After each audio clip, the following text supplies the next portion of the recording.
예, 첫 번째 주차 두 번째 강의 진행하겠습니다. 공간복음 사도행전을 우리 읽을 때에 떻게 읽어야 되는가? 두 번째 중요한 맥락은요. 앞에서 신약을 읽는 세 가지 관점 염두에 두시고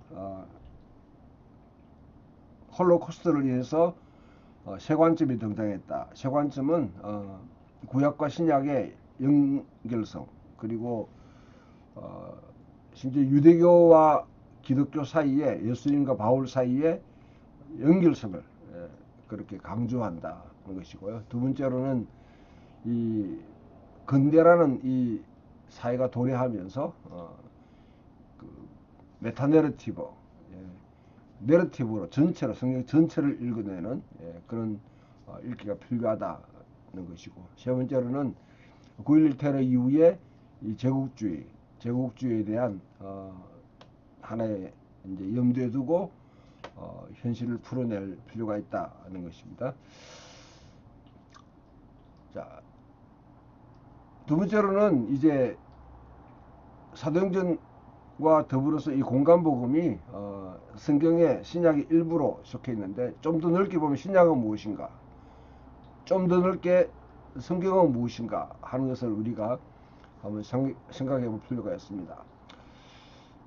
성경은 무엇인가? 하나님의 말씀입니다. 하나님의 영감으로 기록된 말씀입니다.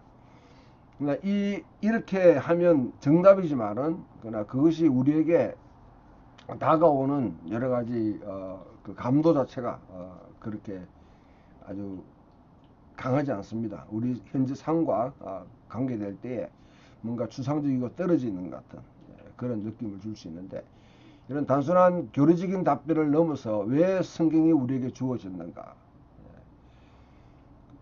하나님에 관한 어떤 지식을 습득하기 위해서 하나님을 알아가는 그런 어떤 교재인가, 아니면 우리 삶에 지침을 주는 것인가, 또 하나님께 가까이 가는 도구 등등으로 우리가 성경을 생각할 수 있는데, 일단 성경은 우리가 홀리 스크립처라고 이렇게 합니다. 영어로 스크립처라는 자체는 그런 대본, 각본입니다. 달리 말하면 하나님이 우리에게 주신 현재 이 역사적 무대에 살아가야 될 그런 대본이고 각본으로 주신 것이죠. 성경은 우리가 살아야 될 대본입니다. 따라서 이 세상에는 지배 담론이 있습니다. 도미넌트 트랜스크립트라는, 이 담론을 전복시키는, 저항하는 담론이 있습니다. 그것을 우리가 흔히 히든 트랜스크립트, 감춰진 대본이라고 이렇게 합니다. 제임스 스콧이라는 미국의 사회학자가 동남아시아에 있는 이 농민들의 삶을 이렇게 관찰하면서 썼던 책입니다. 자, 성경은 이 세상을 지배하는 담론에 저항하고 전복시키며 대안을 제시하는 히든 트랜스크립트이다. 감춰진 대본이다. 그래서 예언자들이나 예수님, 바울은 복음을 비밀이라, 무스테리온이라 그렇게 했습니다. 그것은 지금은 감춰져 있지만은 언젠가는 드러나서 지배 담론을 전복시키는 하나님의 비밀입니다. 우리가 비밀 병기 할 때, 성경을 읽을 때 이와 같이 전념성과 전복성을 가지고 읽어야 됩니다.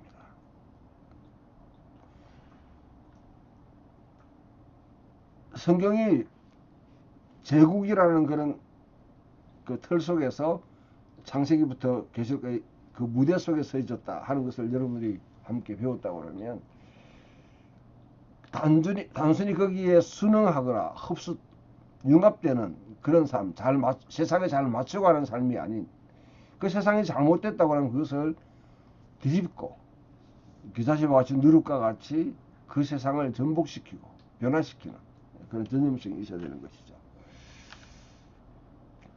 앞에 있는 그 책을 바탕으로 성경을 또 이해하는 그런 또 연구들이 이렇게 나왔습니다. 그럼 성경은 어떤 담론을 담고 있는가? 이것은 우리는 메타 내러티브라고 그렇게 합니다. 큰 이야기.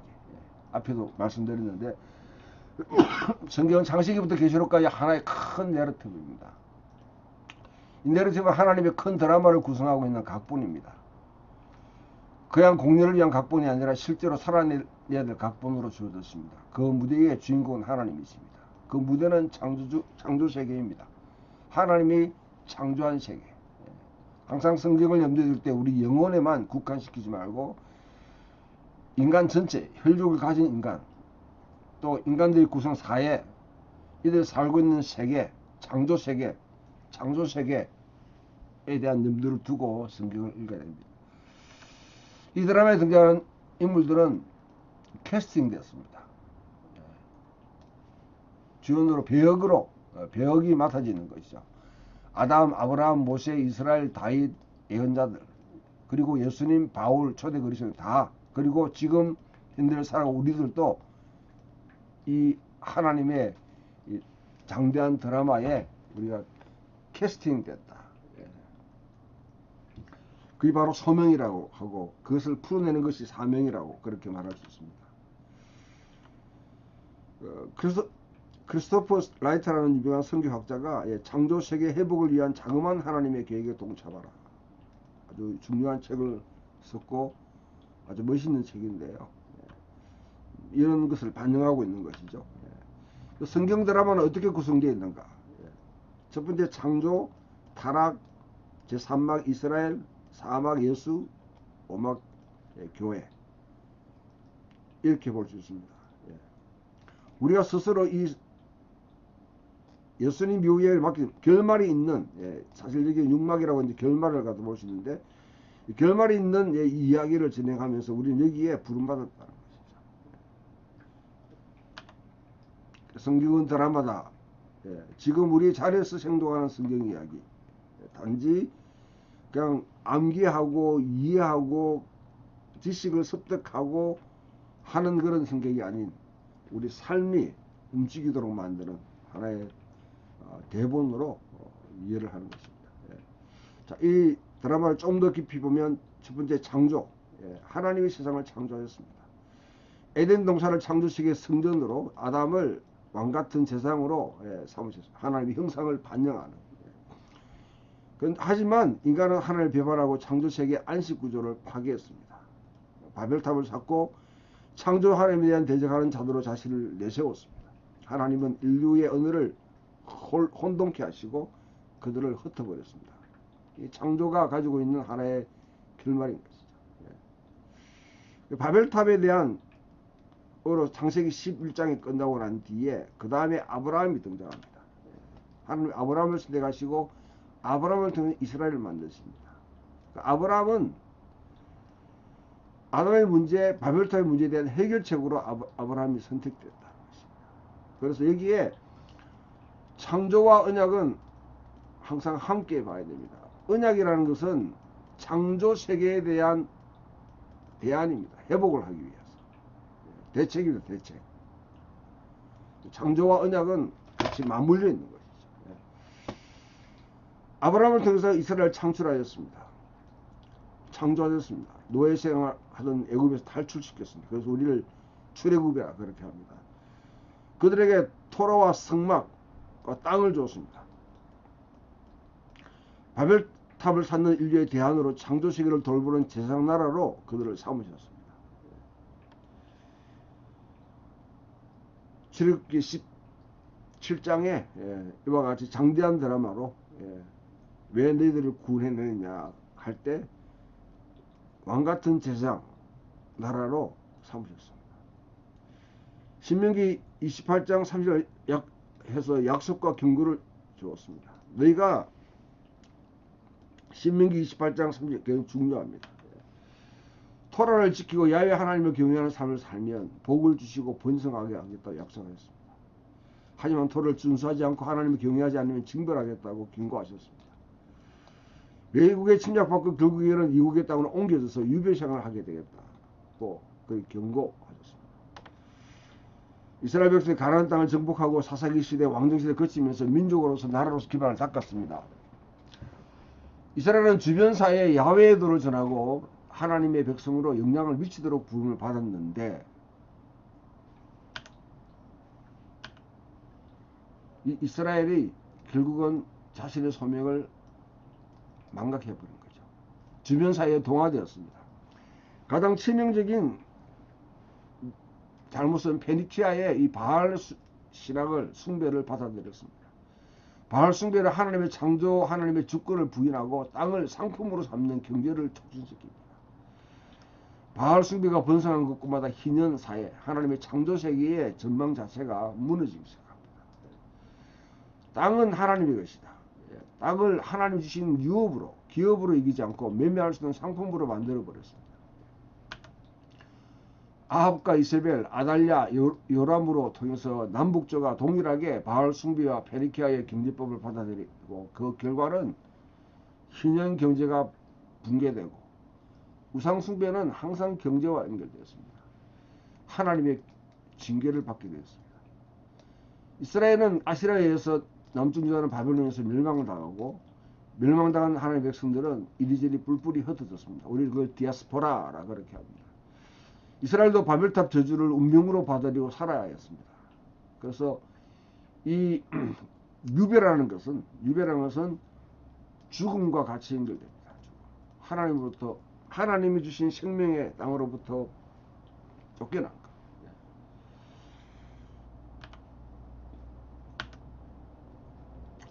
그럼 여기서 이제 우리가 중요한 제3막 예수의 이야기, 야훼의 시온으로부터 귀환하는 이야기가 등장하게 됩니다. 유배당한 백성들이 시온으로 귀환시키기 위해서 하나님께서 구출 계획을 선포하십니다. 이사야와 예레미야, 에스겔, 다니엘, 시편은 이러한 하나님의 계획을 기술하고 있습니다.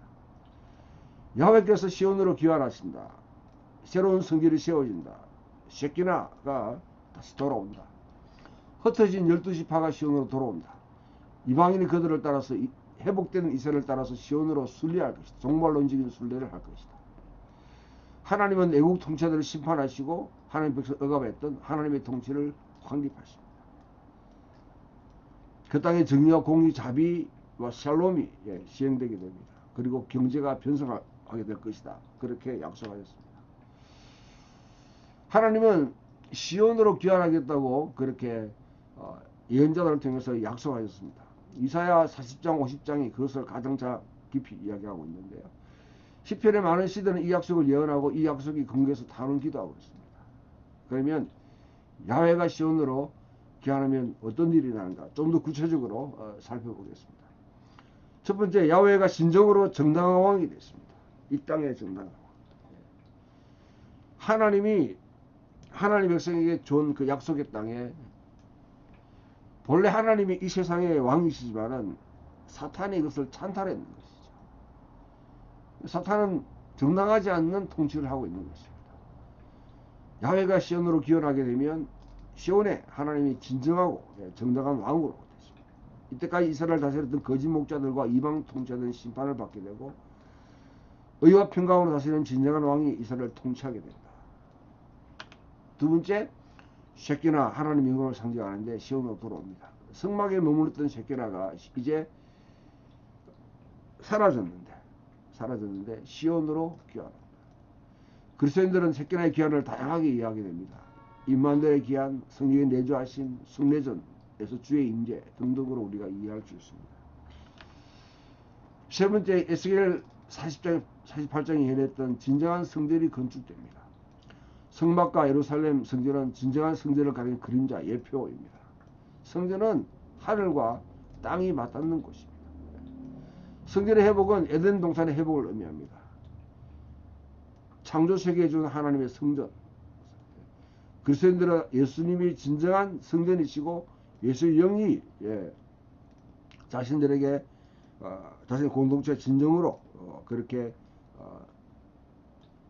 진정한 성서로 그렇게 이해합니다. 네 번째, 하나님 백성이 약속의 땅을 유업받아서 살림을 누리는 삶을 살게 됩니다. 하나님의 약속의 유업은 1차적으로 땅입니다. 가나안 땅을 통해 주신 땅은 온전하게 받을 유업의 첫 열매였습니다. 진정한 유업은 하나님이 지으신 창조의 세계 전체입니다. 그러나 그가 타락으로 인해서 사탄이 그와 같이 통치하기 때문에 하나님 이스라엘 땅, 가나안 땅, 약속의 땅을 이스라엘 민족에게 줬는데 그것은 전체 창조 세계에 대한 하나의 11조와 같은 맛보기와 같은 것입니다. 창조 세계 전체를 하나님 그의 백성으로 언젠가 유업으로 주실 것이다. 이 과배는 이 유업에는 이 땅에 살아가는 모든 영역, 정치, 경제, 사회, 문화, 언론, 교육, 예술 등 다 포함됩니다. 햇빛을 받는 곳마다 주 하나님 다스리시네 했는데, 멀리 여러분 복음을 듣지 못한 자들 속에도 들도 하나님의 통치를 받지 못하지만은, 그러나 우리 주변에도 정치, 경제, 사회, 문화, 언론, 교육, 예술 등등이 하나님의 통치를 받지 않는다면 그것은 성교의 시행입니다. 하나님의 유업인데 사탄이 찬탈해서 지금 통치하고 있는 영역입니다. 하나님의 백성 결핍과 잉여로부터 구원을 받아서 풍성한 삶을 그렇게 누리게 될 것입니다. 다섯 번째, 바벨탑으로 흩어진 열방이 죽기로 돌아와서 야훼 하나님을 경배하게 됩니다. 진정한 이스라엘이 형성되면 이들을 통해 열방이 죽기로 돌아온다. 이것은 이사야를 비롯한 예언자들이 그리던 열방의 시온으로의 종말론적인 순례, 그 사상이 강하게 비춰져 있습니다. 이스라엘은 모든 족속과 백성과 방과 나라, 계시록에 나오는 열방을 표현하는 아주 수거죠. 그러니까 죽게 돌아오도록 선교하는 데 부름을 받았습니다.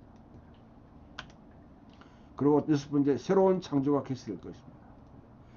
타락한 아담과는 전혀 다른 종류의 인간, 바로 그 인간이 바로 그 새 창조의 첫 열매가 부활하신 예수 그리스도였습니다. 예수 그리스도 통해 새로운 생명을 얻는 자들이 온 땅에 그 생명을 전달하게 됩니다. 마치 바이러스가 감염돼 하면서 사람들에게 막 감염시키게 됐습니다. 예수님은 하나님의 부활의 몸에 거룩한 바이러스, 그것이 예수님과 접촉하고 믿는 자들을 통해서 이제 곳곳에 번져나오고 대저물이 바다를 덮은 같이 온 세상에 가득하게 되는 것이죠. 인간뿐 아니라 사회, 문화, 그리고 궁극 창조 세계가 새로워질 것이다. 그렇게 약속합니다. 마지막으로 새하늘과 새 땅이 이 땅에 이루어집니다. 예루살렘은 하늘에서 땅으로 내려옵니다. 요한계시록에 보게 되면 하나님의 나라가 땅으로 내려옵니다. 하늘과 땅이 만나서 하나님의 통치를 이루어갈 것입니다. 더 이상 성질이 필요 없습니다. 더 이상 악의 세력, 성경의 언어로는 바다입니다. 요한계시록에는 바다가 없습니다. 요한계시록이 말하는 그 새하늘과 새 땅이다. 더 이상 눈물과 고통이 없습니다. 더 이상 하나님 저주가 없습니다. 이것을 유대인들은 구원이라 그렇게 이해했습니다. 영혼의 구원은 플라톤적, 가연설적, 영지주적 이론의 언어로 그렇게 강하게 각인되어 있습니다. 우리는 영혼의 구원만 생각하면 안 돼요. 하나님이 베푸시는 구원은 통전적입니다. 홀리스틱. 영의 구원뿐 아니라 육의 구원도 이루어집니다. 인간의 구원뿐 아니라 사회와 문화와 열방과 궁극 창조 세계의 구원이 이루어집니다. 로마서 8장은 바로 이 구원의 절정을 노래하고 있습니다. 그러면 예수님은 왜 이 땅에 육신을 입고 오셨는가? 우선적으로 이스라엘의 구원을 위해서 오셨습니다. 우선적으로 예수님은 이스라엘의 메시아입니다. 하나님은 1차적으로 이스라엘의 하나님이십니다. 그 하나님이 나중에 예수의 십자가의 죽으심과 부활하심을 통해서 이제 온 세상의 주로, 온 열방의 주로 선포되고 믿게 될 것입니다. 유대인들은 자신들이 여전히 그 당시 1세기 당시에 포로 생활을 하고 있다고 그렇게 보았습니다. 모든 사람이 그런 건 아니죠. 왜냐하면 사두개파를 추종하는 사람들은 여전히 자신들이 통치하고 있기 때문에 포로 생활이 끝났다고 생각했을 거예요.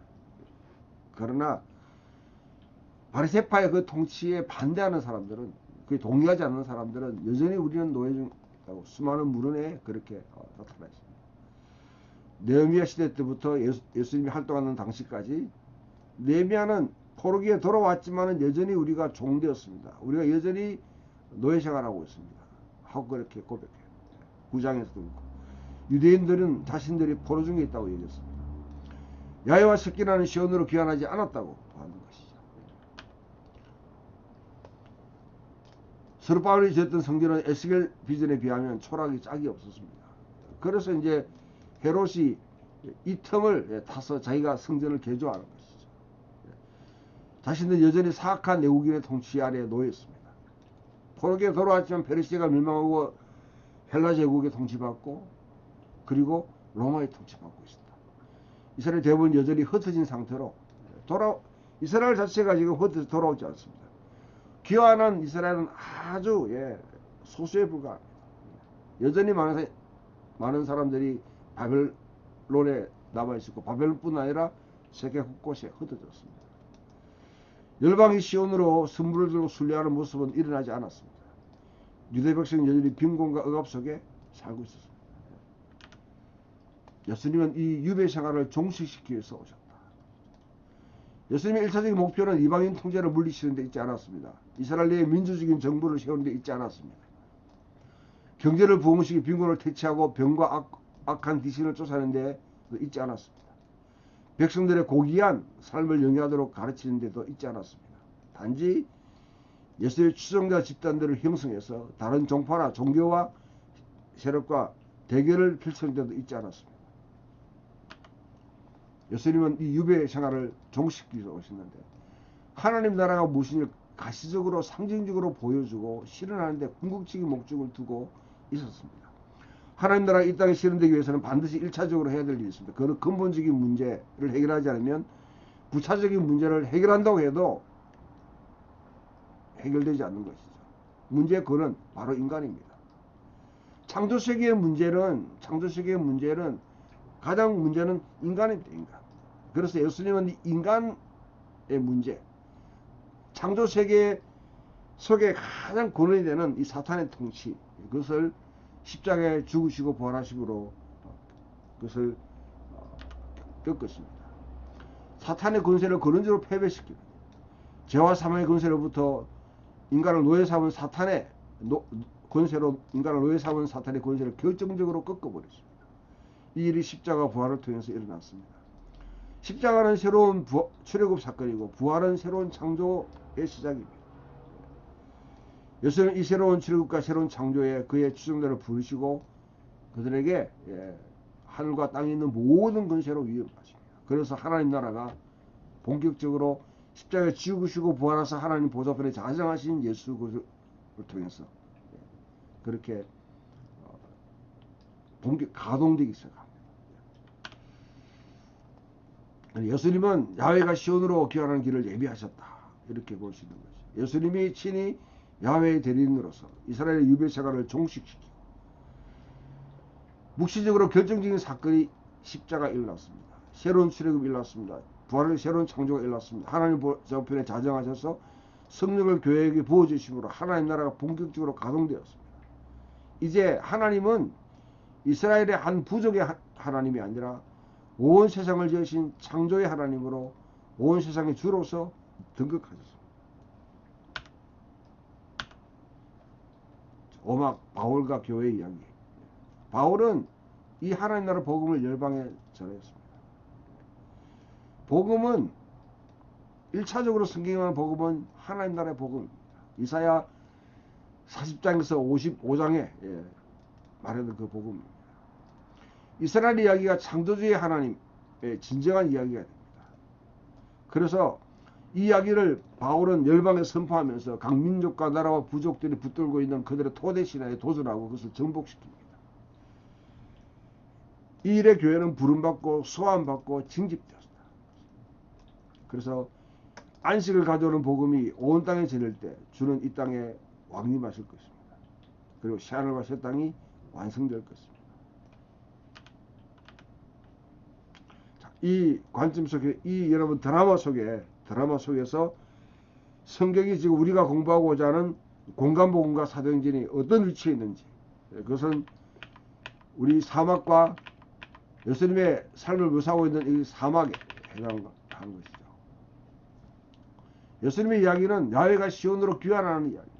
그리고 야훼가 시온에서 왕으로서 등극하는 이야기. 그 이야기를 절정으로 이끌어나가고 그것이 유배당한 이스라엘의 결정적인 사건입니다.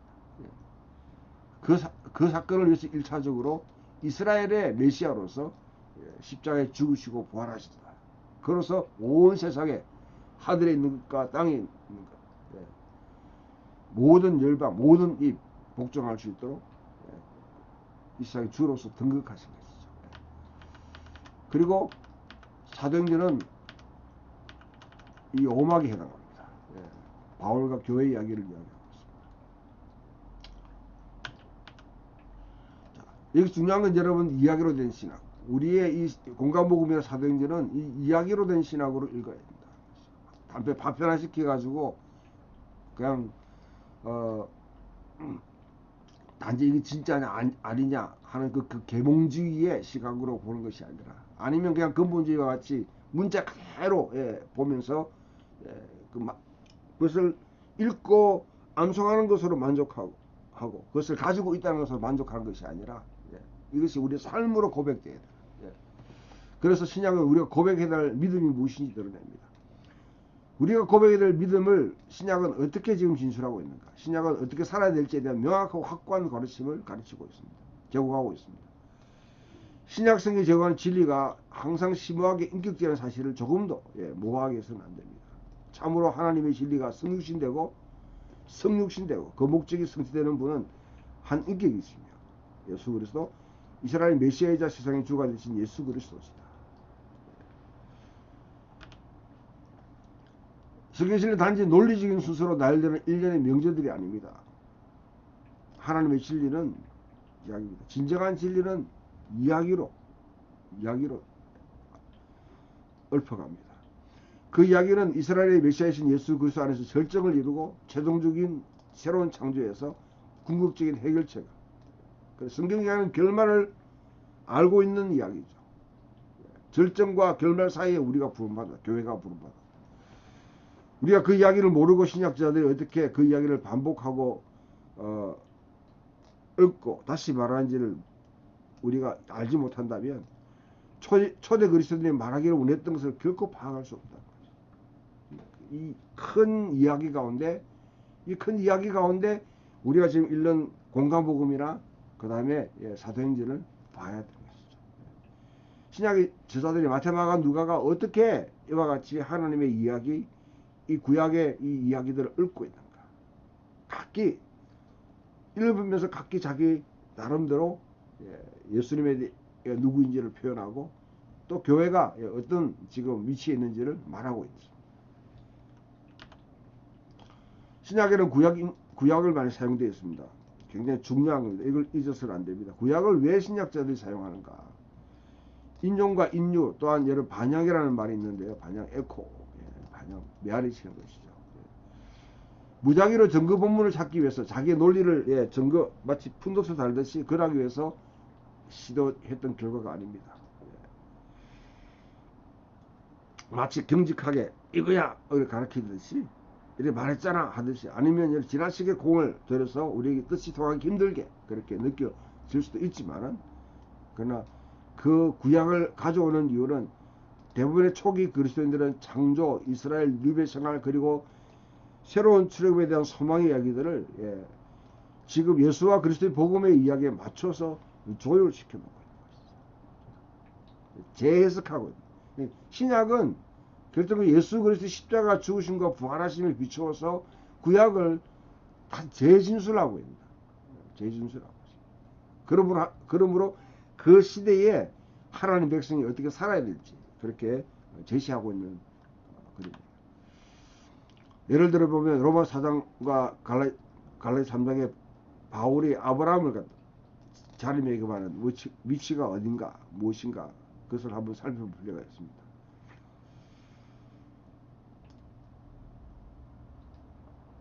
아브라함의 이야기는 아브라함이 바울 논증에 그와 같이 등장하는 것은 단지 믿음으로 어렵게 된 어떤 사람을 고대 사회 세계에서 사례로 들기 위해서 성경에서 본문으로 증거 본문으로 도출된 예가 아닙니다. 아브라함은 더 큰 이야기인 이스라엘 이야기에 속합니다. 아브라함은 하나님의 신적 구출 작전의 출발점, 앞에서 얘기했지만 아브라함은 아담의 실패에 대한 대안입니다.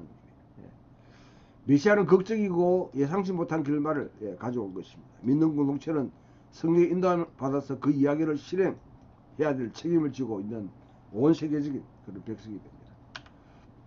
이 장엄한 성경 내러티브 개념에 저항하는 여러 가지 이야기들을 듣게 됩니다. 이는 단지 은혜를 편재하는 역사적 진보를 단순하게 구체화시키는 작업으로 축소시킨다고 간주하기 때문입니다. 이건 치명적인 왜곡입니다. 하나님의 은혜가 마치 역사적 진보를 갖다가 이렇게 구체화시키는 것으로 만들어버려요.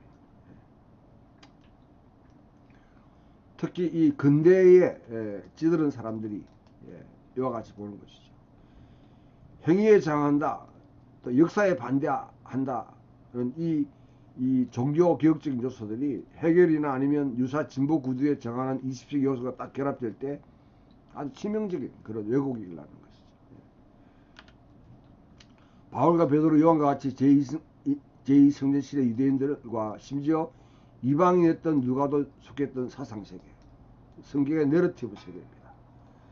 이 큰 내러티브 세계, 우리가 그것을 파악할 때 우리는 메시아이시고 십자가에 죽임을 당하고 부활하신 예수님의 복음이 그들의 어떤 그 세계에 대해서, 내러티브 세계에 대해서 얼마나 뜻이 감이 통하는지 그렇게 알 수 있게 됩니다.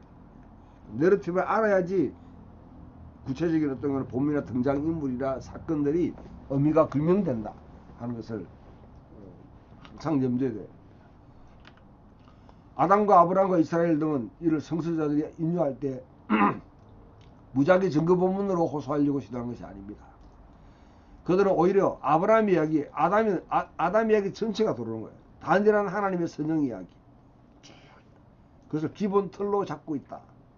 그것을 활용하고 있습니다. 이 선형 이야기는 다양한 하위 이야기들, 서브 텍스트가 있습니다. 밀접하게 연동식으로 서로 다 이렇게 연결되어 있다. 그래서 중간에 충격적이고 전복적인 비틀기, 바로 십자가의 죽으심과 부활을 같이 예상하지 않았던 결과들이 나온 거죠. 십자가에 죽은 메시아, 1세기 당시의 유대인 그 누구에게도 그거는 전혀 그거는 아주 그냥 그 터무니없는 이야기입니다. 터무니없는 이야기. 또한 여러분 비틀기 중에 한 개가 앞에 보듯이 이스라엘이 회복되고 그 다음에 열방이 돌아오는데 바울이 직접 자기가 선교해 보니까 열방이 먼저 들어오는 거예요. 이거 어떻게 된 건가? 바울은 로마서 9장 11장에서 하나님께서 이방인들이 먼저 이스라엘 하나님을 예배하고 경외하고 살아감으로 말미암아 유대인들이 시샘을 해서 돌아오게 하는 이와 같이 비틀기가 있다. 이런 것까지 다 우리가 이제 볼 수 있는 것이죠. 창세기를 일부 제2성전시대 독자들은 아브라함에 대한 신적인 응답 또는 오히려 아담에 대한 신적 응답의 시작으로 간주합니다. 나중에 메시아가 이에 대한 온전한 응답을 성취합니다. 진정한 아담, 진정한 이스라엘로. 그래서 아브라함과 다윗의 집 사이에는 밀접한 연관성이 있는 것이죠. 즉시 이 독자들은 시편 2편을 딱 사기시킬 겁니다. 바울과 다른 초기 그리스도인들에게는 그 응답에 생명이 좌지우지할 정도로 매우 중요하게 생각했기 때문에 시편 2편, 시편 110편과 같은 이런 시들은 상당히 118편과 같은 이런 시편들이 메시아 시편들이 쭉 이렇게 반영되고 있습니다. 인용되고 암시되고 반영되고 있다. 아브라함에 대신 유업의 약속들이 세계화됐다. 예수 그리스도를 통해서 하나님의 아들인 진정한 다윗이 이제 온 세상을 유업으로 받게 될 것이다. 로마서 8장에서 합니다. 이사야 40장 5장이 이제 예수 안에서 실현되고 이제 성령이 이끄시는 교회를 통해서 이것이 이루어지고 있다. 이러한 이해는 복음식자들과 바울이 이해 정확하게 잘 들어갔습니다. 달리 말하면 이러한 이해 속에서 복음식자들의 글과 바울의 글을 읽어야지 제대로 그 의미를 파악할 수 있다. 이사야 종의 사역은 이스라엘 모든 오랜 포도 생활을 매듭짓고 창조 세계 자체를 회복하는 하나님의 목적을 성취하셨다. 여기에 우리가 곤란한 문제가 한 개 듭니다. 최근까지 많은 대부분 서구 주석가들, 한국 주석가들도 서구 영향을 많이 받았다. 1세기에는 많은 사람들에게 명확했지만 이후에 많은 사람에게 상당히 불투명하게 되어버린 4가지 주제들을 무시해왔다. 그것이 뭐냐? 첫 번째, 아브라함을 통한 하나님의 목적을 인류를 구출하고 있다. 좀 더 나가면 창조 세계를 회복할 것이다. 인류를 구출한 요지는 뭐냐? 하나님은 항상 자신의 형상을 지닌 자들을 통해서 창조 세계 내에서 작업하기를 원하십니다. 그래서 하나님의 형상으로 지어본 인간을 창조하신 것이죠. 그렇기 때문에 인간을 죄와 죽음에서 구원하는 것이 단지 인류 자신의 유익을 위한 것만은 아닙니다. 새롭게 된 인간들을 통해 하나님의 창조 세계를 구출하시려고 의도하셨습니다. 창조 세계를 아무리 새롭게 해봐야 그 안에 인간이 다 여러분 이 창조 세계 지금 환경의 파괴의 주범은 누굽니까? 코끼리가 파괴합니까? 아니면 돼지가 파괴합니까? 송아지가 파괴합니까?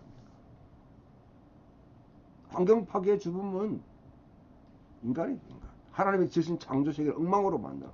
인간이 고쳐져야 되는 것이죠. 세 번째, 신약자들은 성경 예언들을 거듭거듭 상기시켜준다. 예언들은 하나님의 백성에 대한 하나님의 자들감을 느끼는 심판에 대해 말합니다. 그 심판의 결과가 바로 바벨론 유배였어요. 그 바벨론 유배를 여러분 좀 더 이야기하면 이게 죄입니다. 죄로 인한 사망이 사망. 죄의 삭성 사망이다. 그 결과로 이뿐 아니라 다니엘서 9장에 언급된 훨씬 더 긴 포로체가 70년이 아니라 70년 71회로 변하는. 바울 시대 대부분의 유대인들은 자신들이 여전히 유배 생활을 하고 있다고 그렇게 믿었다 하는 것을 우리가 기억해 할 필요가 있습니다. 그 유배 생활로 인해서 그들은 여전히 영국의 군주들의 지배를 받고 노예 생활을 했고 그렇게 그토록 많이 야속됐던 오래된 새로운 출애굽에 대한 그런 갈망을 그렇게 해왔다는 거죠. 누가복음 9장에 보면 예수님이 변화산에 올라가서 모세와 그 다음에 엘리야와 더불어서 거기서 이야기할 때 그 누가복음 그들이 예수께서 곧 예루살렘에서 이루실 새로운 출애굽 엑스도스 우리 한글 성경에는 별세라고 되어 있는데 그 출애굽 새로운 출애굽을 어떻게 할 것인지 논의했다는 것이죠. 그는 당시 이스라엘 백성 뿐만 아니라 하나님을 경외하는 모든 학수 고대에 왔던 오랜 약속입니다. 바울뿐 아니라 대부분 신약 지자들이 다양한 방식으로 특히 성경 인유와 반향을 통해서 이 새로운 출애굽이 예수와 관련된 사건들의 발생하여온 것들이라고 강하게 주장하고 있습니다. 성경을 인유하는 것은 바로 이걸 이야기하는 거죠. 창조와 타락, 이스라엘을 세우셨는데 이스라엘이 유배당했다. 새로운 출애굽이 필요한 시대다. 예수님의 사건을 통해 십자가 죽으심과 부활을 통해서 바로 이 새로운 출애굽이 결정적으로 일어났다. 하나님의 이야기의 절정이다. 그걸 규명하기 위해서 구약 성경을 인유하고 반영하는 것이죠. 넷째, 이스라엘 유배 생활은 에덴 동산으로부터 아담과 하와의 유배가 오랜 기간 구체적으로 작동된 결과입니다. 새로운 출애굽은 이스라엘의 구출, 메시아 인기가 안에서 구출이 일어났습니다. 이는 메시아가 흑암의 근세를 물리치고 죽은 자 가운데 다시 살아나셨기 때문입니다. 그래서 이 새로운 구출은 전체 인류의 구출 사건입니다. 그러므로 성경을 읽고 신학한다는 것은 단순히 신앙에 관한 사실을 알게 하고 올바른 체계를 통해서 조직적으로 어떤 사안을 파악하는 것 거기만 머물러서는 안 됩니다. 물론 조직신학은 중요한 축대면 그게 없어지면 마치 뼈가 없는 인간처럼 되는 것이죠. 신학이 내러티브 신학과 성경신학이 마치 테슬도 연결되듯이 밀접하게 인간성을 가지고 있기 때문에 우리는 다른 종류의 조직신학 내러티브 조직신학을 말할 수 있는 여지가 분명히 있습니다. 기독교 신학은 그 이야기, 그 줄거리, 그 등장인물, 그 주인공, 그 악당들, 그 고문 투쟁들 그 해결책을 아는 것과 같게 됩니다. 그 이야기 전체 줄거리가 어떻게 진행되고 내가 거기 등장하는 인물이 어떤 배역을 맡고 있고 주인공은 누구이고 여기에 반대하는 악당들은 누구이고 그 악당들과 고분분투하는 그리고 어떻게 해결책이 이루어지는지 이 드라마로 그렇게 읽을 필요가 있는 것이죠. 신적 드라마가 지금도 계속 진행되고 있습니다. 그렇게 바로 그 이야기 내에서 교회와 신자들 자신이 각기 어디 자리매김하고 있는지 아는 것은 아주 중요합니다. 성경신학을 한다는 것은 우리에게 주어진 대사들을 배우고 우리가 맡은 역할을 배역을 감당하고 세상을 관찰하는 거죠. 뿐만 아니라 세상 안에서 행동하는 새로운 방식을, 삶의 방식, 전망들, 가치들을 발견하는 것이 의미합니다. 그래서 내러티브에 대한 이야기는 세계관을 형성하게 만듭니다. 기독교 신학은 이야기로 된 신학입니다. 기독교 신학은 창조에서 새로운 창조에 이르기까지 하나님 그리고 하나님과 세상과 관계에 대한 장대한 내러티브를 예수님을 중심에 두고 이야기하고 있습니다. 그 내러티브는 창조주와 그의 피조물에 대해서 말하고 있는데 인간은 바로 이 창조주 형상으로 만들어졌고 특정인 임무를 행하도록 부름받았다. 모든 차원에서 인간의 반역과 창조세계에는 분립화함이 일어나고 있습니다. 창조주가 이사를 통해 그리고 결정적으로 예수를 통해서 행동하십니다. 그 행동은 그런 반역과 분립함에 수반되는 공경에서 자신의 피조물을 구출하기 위한 것이다. 여기서 그것이 예수 그리스도 안에서 일어났던 이야기로 그치는 것이 아니라 그 이야기는 계속 이어집니다. 창조주가 자신의 의도한 목표인 회복과 새로운 번영을 창조세계에 가져오기 위해서 세계에 대해서 자기의 성령을 통해서 행동하시는 이야기, 성령의 이야기. 우리는 이걸 갖다 이제 사도행전을 통해서 보게 되는 것입니다. 대부분 조상기 그리스도의 기독교 신학은 그 이야기를 가능케 한 명확하게 전달되는 시도로 구성되었습니다. 진정한 기독교 신학은 다른 방식으로 세계에 대해서 이야기를 하려고 하는 그 시도를 덮어버리려고 합니다. 전복시키는 것이죠. 로마의 이야기 아니면 여러분 다른 스토아 철학이나 에피쿠로스 철학이나 다른 철학들이 하는 이야기, 다른 종교가 말하는 그런 이야기를 전복시킵니다. 이들 다른 이야기 중에 자칭 그리스도인들의 이야기도 포함되어 있습니다. 그러나 어떤 식으로든지 온전한 이야기에 미치지 못하는, 단편화된, 파편화된, 서로 맞지 않는, 아니면 여러분 그냥 완전히 생기가 없는, 상상력이 탈취된 이야기들을 좀 근본주의적으로 하고, 근본주의적인 경향을 가진 사람들하고, 이 자유주의자들은 성경을 다 이렇게 가게 찢어버려요. 이 진정한 개혁주의 생명신학을 하는 우리는 어떻게 신학을 해야 됩니까? 그것을 제대로 파악하는 게 중요합니다. 바로 이야기는 우리가 인식하는 세계의 실제들과 관계들을 이해하는 방식이 세계관을 형성하는데, 세계관은 인간 실존의 기본적으로 요구되는 요소들이자 세계를 보는 하나의 렌즈들, 창입니다. 세계관은 무엇을 보는 것이 아니라 무엇을 통해서 보는가 중요한 것이죠. 세상에서 어떻게 살아야 할지, 본래 지원받은 그대로 존재가 될 수 있는지, 그 정체성이 무엇인지, 어디에 자리매야 할지. 세계관은 이러한 대한 감을 가질 수 있도록 우리의 청사진을 그렇게 제공했습니다. 우리 자신의 세계관이나 우리가 공부하는 문화의 세계관을 무시하는 것은요, 아주 보기 드물 정도의 천박함을 초래합니다. 누가 어디서 무엇을 어떻게 언제로 시작하는 질문은요, 이 질문 세계관이 하는데 이에 대해 통상적으로 명시되지 않고 암시적이지만은 더욱 강력하게 작동하는 이유들이 성경은 답을 줍니다. 왜냐하면 성경은 이 세계관만 이야기하는, 이건 우리 속에 뭐냐면 당령 시대에 있다, 암 시대에 있다. 그거는 거기 몸에 새겨져 있기 때문에, 그 읽는 독자들 속에 새겨져 있기 때문에 명시적으로 드러나지 않아요. 그 누구도 여러분 세계관이 자기가, 모든 사람은 다 자기의 세계관을 갖고 있습니다. 근데 그걸 갖다가 드러내놓고 명시하지 않잖아요. 다 암시되어 있습니다. 몸에 새겨져 있습니다. 신념들과 행동들은 저변에 깔려있는 자신의 세계관을 구성하고 있습니다. 이야기들, 상징들, 실천들, 그리고 질문들의 조합에서 비롯됩니다.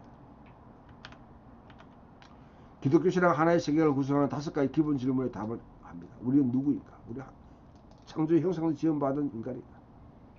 이 신분에 따르는 소명적 책임을 지고 있습니다. 인종, 성별, 사회계층, 지리적 위치에 의해서 근본적으로 결정되지 않습니다.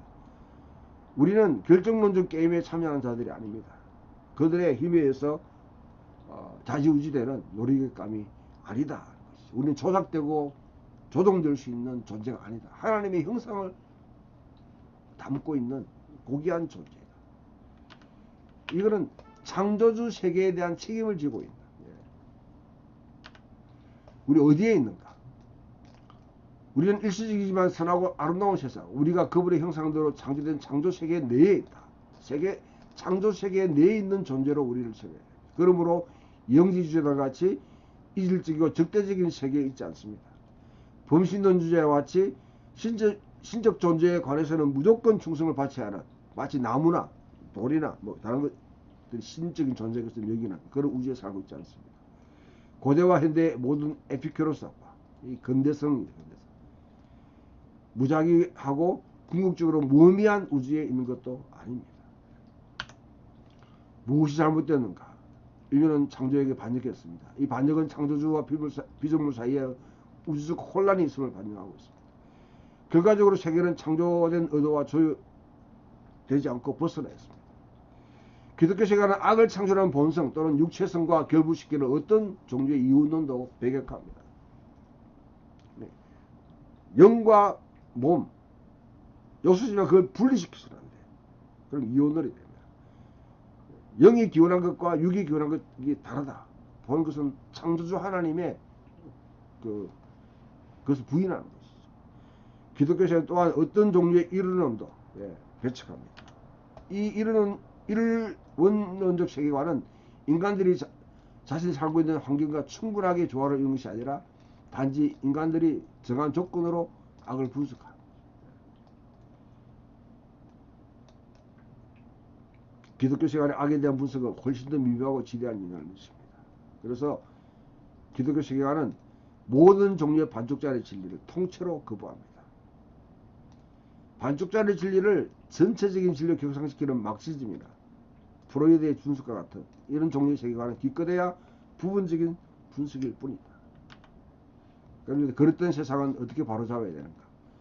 창조주 하나님은 자신의 창조세계 내에 행동하여 오셨고 행동하고 계시며 또한 행동하실 것입니다. 그렇게 행동하는 목적은 무엇인가?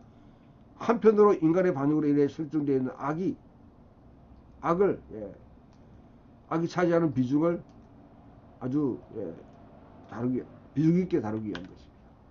다른 한편으로 자신이 만든 창조세계가 원래 만들어진 목적을 따라 작동하도록 창조세계를 회복하는 것이죠. 하나님 자신의 현존과 영광과 완전하고도 충만한 공명을 이루는 것이 바로 그 창조세계가 공명을 이루는 것이 그 목적입니다. 이러한 행동은 예수와 창조주의 영이 초점을 맞추고 있습니다. 우리는 문제 한 부분만 다루고 있는 인간 공격에 대한 해결책들을 거부합니다. 통전적인 전체적인 해결책을 우리는 강구합니다. 그러면 우리는 다섯 번째, 어느 시점에 살고 있는가?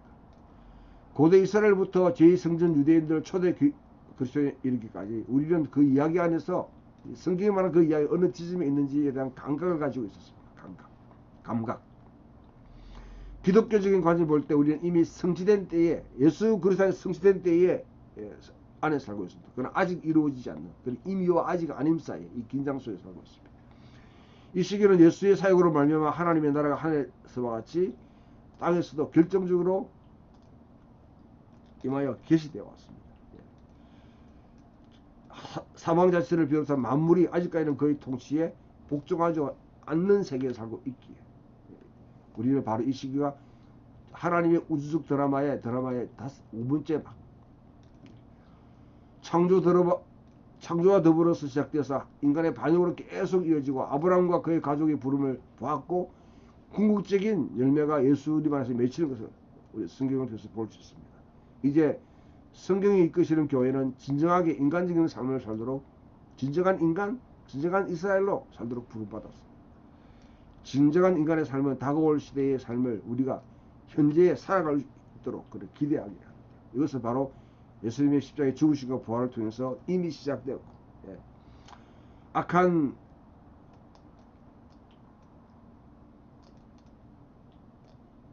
악한 세력에서 해방되는 현재 삶에 우리가 누리고 있는 것이다.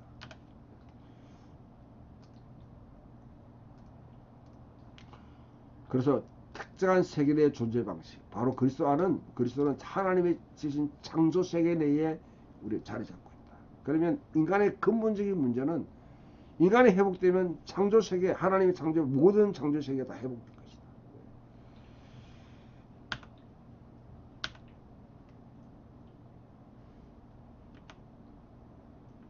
기독교인들 이런 세계관을 갖다 잘 알고 있으면서도 사실은 다른 사람들 똑같이 제대로 살지 못하는 부분도 있습니다. 그러나 절망할 필요 없습니다. 원칙적으로 기독교 세계관은 그 지지자들에게 방향 감각을 제시합니다. 현재의 최종 성취를 기대하면서도 창조주의 영광과 그의 세계 치유하기 위해서 적절하게 수용할 수 있는 그런 시각을 우리에게 제공해주고 있는 것이죠. 그렇다면 어떤 방식으로 이래야 하는 소명을 우리에게 제공해주고 세계관을 제공해준다 볼 수 있습니다. 그래서 기독교 세계관은 예수님, 예수, 하나님 예수, 속죄, 부활, 영, 미래 등에 대한 기본적인 신념을 생성해주고요. 이것을 우리가 단순한 기독교라 그렇게 할 수 있습니다. 언제든지 우리가 가지고 있는 휴대용 이야기가 있습니다. 그러나 이 이야기들은 또 결과적으로 수반되는 신념들이 있습니다.